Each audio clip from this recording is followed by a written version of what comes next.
This channel does not promote any violent, harmful, or illegal activities. All content provided by this channel is meant for an educational purpose only.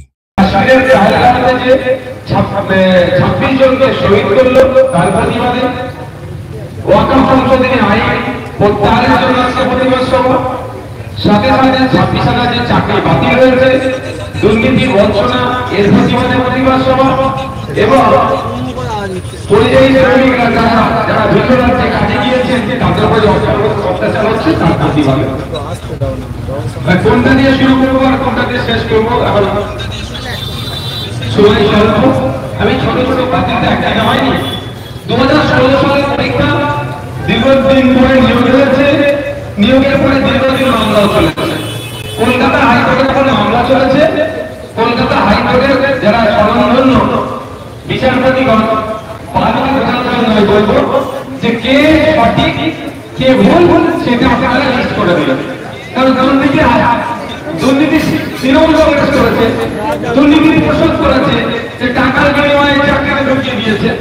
আর আপনারা এখানে মেধাযুক্ত আছে তারা চাকরি পাচ্ছেন, যারা যোগ্য পালন করতে পারেনি তারা চাকরি করছে, আর যাদের মেধা আছে তারা চাকরি পাচ্ছে না।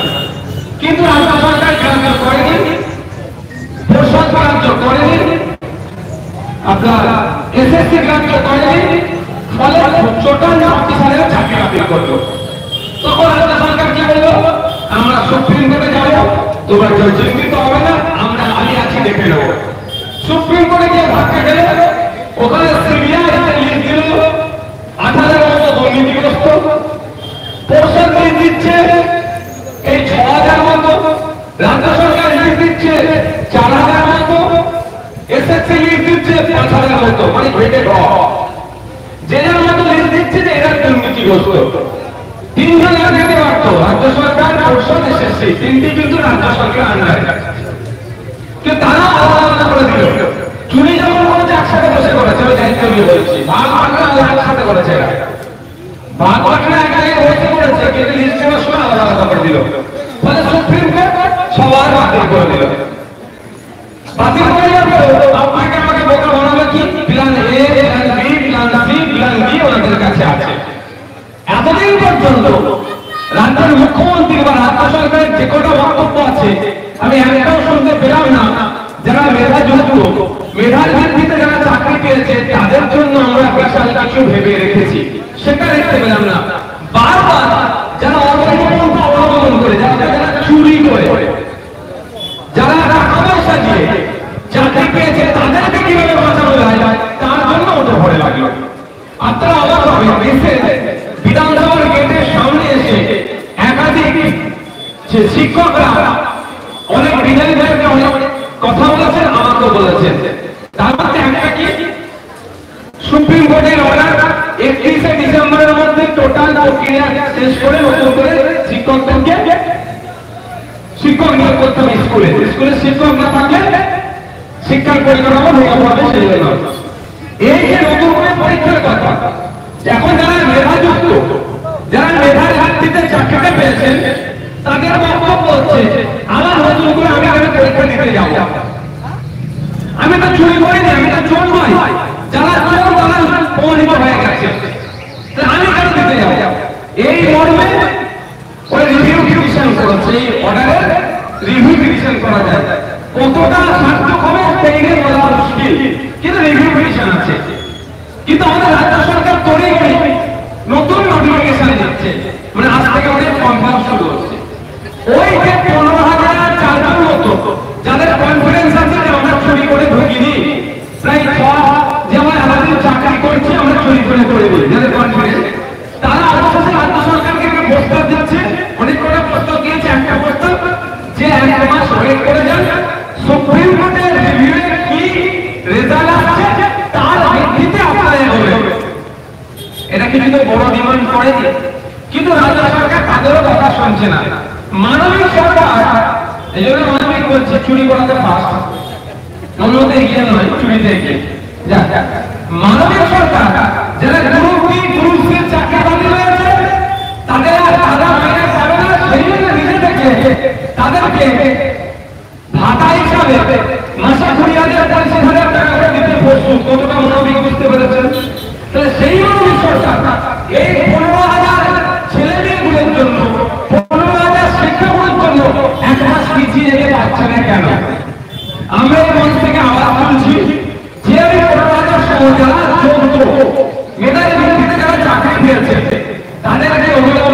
পাঠানো হোক, তারাই চলে যাক, আর যারা দুর্নীতি করেছে তাদের ঘাড় করে দিয়ে জেলের মধ্যে পাঠানো হোক।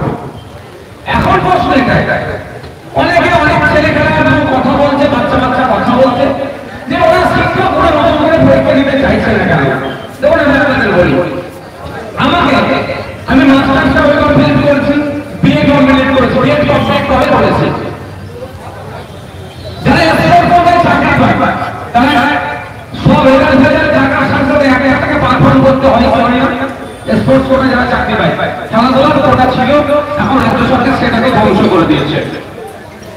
খেলাধুলার কোটাতে অনেক চাকরি ছিল আগে, কিন্তু পারফরমেন্স ভালো হলে তারা চাকরি পাবে। একটা ন্যাশনাল বোর্ড সবাইকে ডাকবে যে আমি ধরুন যদি আমি চারটা প্লেয়ার গেলে স্পোর্টস কোটা, কিন্তু 40 জন আছে পারফর্ম করতে, তাহলে 40 জন সিনিয়র ন্যাশনাল খেলার সার্টিফিকেট আছে বা ন্যাশনাল খেলার সার্টিফিকেট আছে, ওই 40 জনের মধ্যে 4 জন পারফরমেন্সের বেসিসে চাকরি পায়। এবার 10 বছর পরে একটা চ্যালেঞ্জ হয়েছে যে এই প্যানেলটা খুব বাতিল হয়ে গেছে, আমার তাদেরকে যদি বলে তোমাদেরকে আমার নামাচ্ছি, তোমার পারফরমেন্সে তুমি আমাদের বাতিল করো, তাহলে এখন যে প্লেয়ারগুলো আছে তাদের সাথে প্লেয়াররা পারবে স্বাভাবিক বুদ্ধি কি বলে সিনিয়র হবে, তোদের ওরা খেলা ছেড়ে দিয়েছে, তো দুজনকে একসাথে কাজ করতে পারবে?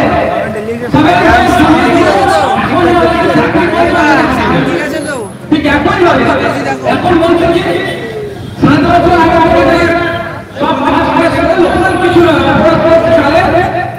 আপনার এলাকার এমপি যিনি আছেন তার বলে, এই এমপি যিনি আছেন, এই এমএলএ যিনি আছেন, তাদের দলের ঘোরানোর জন্য সাধারণ প্রায় 15,000 ছেলে মেয়ে আজকে হচ্ছে।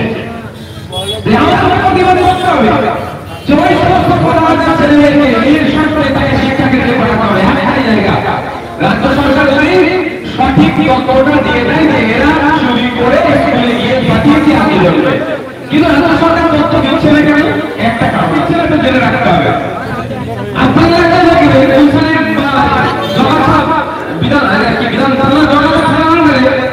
হয়তো চাকরি বিক্রি করেছে কিভাবে? আপনার এখানে একটা ছোট দালাল আছে, দালাল পাঁচশো বড় পর্যন্ত, ছোট দালাল 15 লাখ টাকাতে চাকরি হয়েছে, আপনার আমার কাছ থেকে কারোর কাছ থেকে 15 লাখ টাকা নিয়েছে চাকরির জন্য, তাকে চাকরি দিয়েছে, এখন চাকরি বাতিল হয়ে গেছে। এবার আপনার ঝুলিয়ে রেখেছে, যদি লিস্ট বার করা যায় রাজ্য সরকার যে এরা চুরি করে ঢুকেছে, তাহলে তাদের পিটিয়ে ছাল তুলে দেবে যে আমার টাকা ফেরত দেবে, তাই না? 15 লাখ টাকা আমার ফেরত দেবে, তুই 15 লাখ টাকা দিয়ে আমার চাকরি দিচ্ছিস, আমি এখন চাকরি বাতিল হয়েছে, তুই ফেরত দে। ওরা যে টাকাটা তুলেছে তার কাছে 15 লাখ টাকা আছে, ও খুব বেশি হলে 1 লাখ টাকা পেয়েছিল, 14 লাখ টাকা হতে হতে করলে হাতে ঘাটে কিছু করে চলে তো। হ্যাঁ, ওই ঘাটের টাকা ওই ঘাটা না কোথায় গেছে?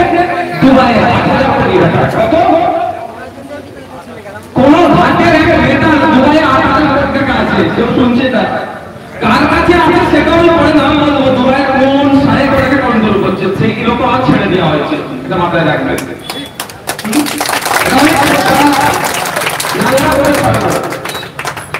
তো ইউক্রেনে আছে টাকা, রাশিয়াতে টাকা আছে, জাপানে টাকা আছে, এবার সৌদিতে আছে। এই এখন কোন 14 লাখ টাকা করে নিয়ে গেছে, টাকাগুলো কোথায়?